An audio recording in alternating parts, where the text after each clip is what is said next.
biyya wajjin gizee reefka galchan dayitee awwaallatta ijaan agartee inshaallah rabbi maanaa sabri siyaa kan nu jajjabaadhu. Amma wanni niin ummata Oromootti siidhaamu miciyyoo xiyya akka biyya namaatti narraan awwaalle akka biyya galchitanii na awwaaltanii.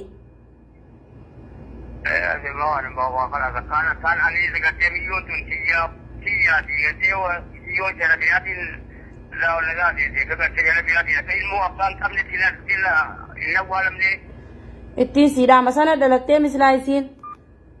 Sana dalattee ani sanumaan jira. Anuu ammaa sana falmachuu Oromoo ijoollee sanatti qubatan jechaan akan saawutiin jira ijoollee jira. Ijoollee torban tabaati. Ijoollee torban sana deebi'ee amma tokko fi baatii torban laalle. Akanii haattola uffattee haattola taa'u jira wala ijoollee qubatan jechaan akan taa'u jira. Dhiiga ijoollee gubattee san baasuudha. Dhiiga ijoollee gubattee san taa'uu fi amma tokkoo fi amma tokkoo fi baatii torba ijoollee torban qaba. Amma tokkoo fi baatii afur mooshan. Kata ijoollee diyaanii nagarre guyyaatti fi diimtu ijoollee sibiilaan falmu wajan taa'u jira kaattoona amma kaattoona keessaan jira kaattoona uffatee kaattoona hojii jira ilmoo Oromoo jecha ilmaan tokko akkuma isinii dhaabbate haratti yeroo karaa bikka isra'iitti ilmoon teessanii akkaataa ammoo ilmoo abbaan qabnetti gattee hin awwaalle. Ittiin siidhaama sirriitti sagalee sii waraabu jira sagaleen hin maxxansa uummata Oromoo biraanii siigaa.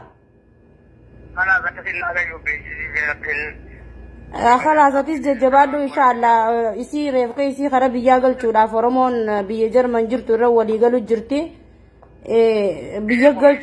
بيجاقل شودي ماني أتيس جبادو ركبت يوخا سيمي جويتي قلتو تاتي قلتي ولينا والتاو إيمان صبري ربي سيفاخن جبادو دي رخيه نعم صبراني قبدا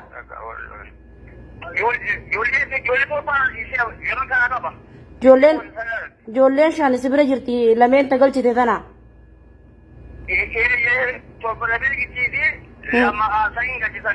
Hayaatii fi helwaa tana maqaan amuuna jetteessa.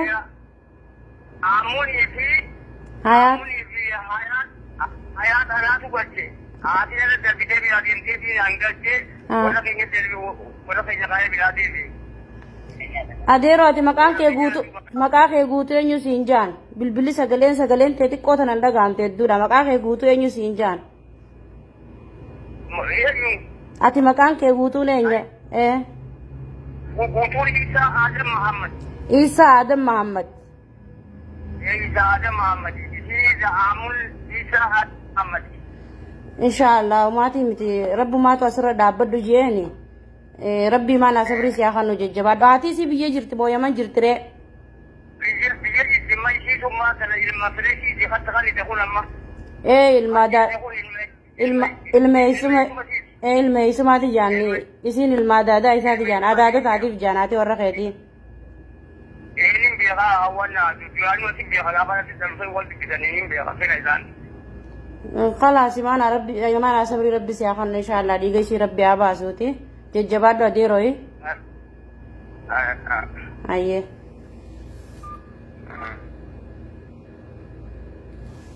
harkumaa akkamtu ol fuutee siif dhaye kaleessuma wal fuutanii har'a maaltu maal ta'e taajuu koo naaf himimee garaa akkamtu sii fayyame hin yaadanneeree suuraa kana kan wajjiin kaatan kaleessa bashannanaa hin yaadanneeree gammachuu mana keessaa soorata wajji nyaattanii fi siree ciisichaa hin yaadanneeree yeroo humnaan irra aante yeroo hafuurri ishii dhumee ijji isii dunuunfate yeroo qaamni ishii bareedan addaan faca'e anuun hin dadhabe taajuu koosi akkamitti garaan si danda'e intala haboo keetii kan durbittii siif taatu yeroo garaa itti jabaattu xiqqo mallee sin marartu shayxaan ammoo hamtee gurra alaaf laattee sheenaa hin fayyine jiruu kee madeessite duutee dabarte isheen hin deebitu lubbuu ishii rabbi siyaadee haadha toon siyaadee qaama qalbiin xiyyaa si arguuf rarraatee yaada kan keetirraa mataan nama laatee of biraa si dhabee bineensi na nyaatee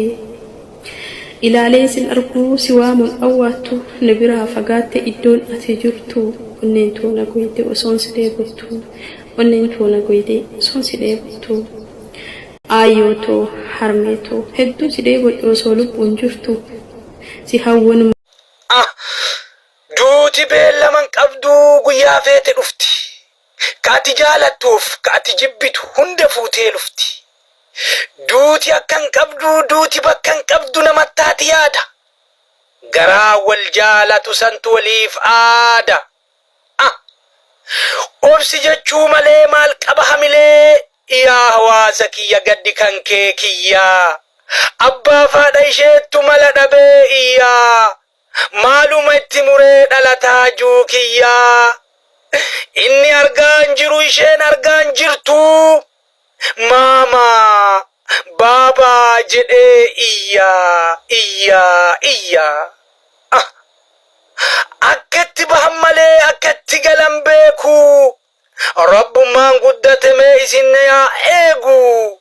jireenyaaf facaatee bakka feete jiraattus jireenya addunyaa sitti hammaattus tokkoon tuffatamtee tokkoon kabajamtus tokkoon jaalatamtee tokkoon jibbamtus jireenya keessatti hundaa baattus qabaataa fi dhabaa keessatti argamtus deemsa kee rabbiin shaadaa siifaa godhu rabbiin siifaa araaramu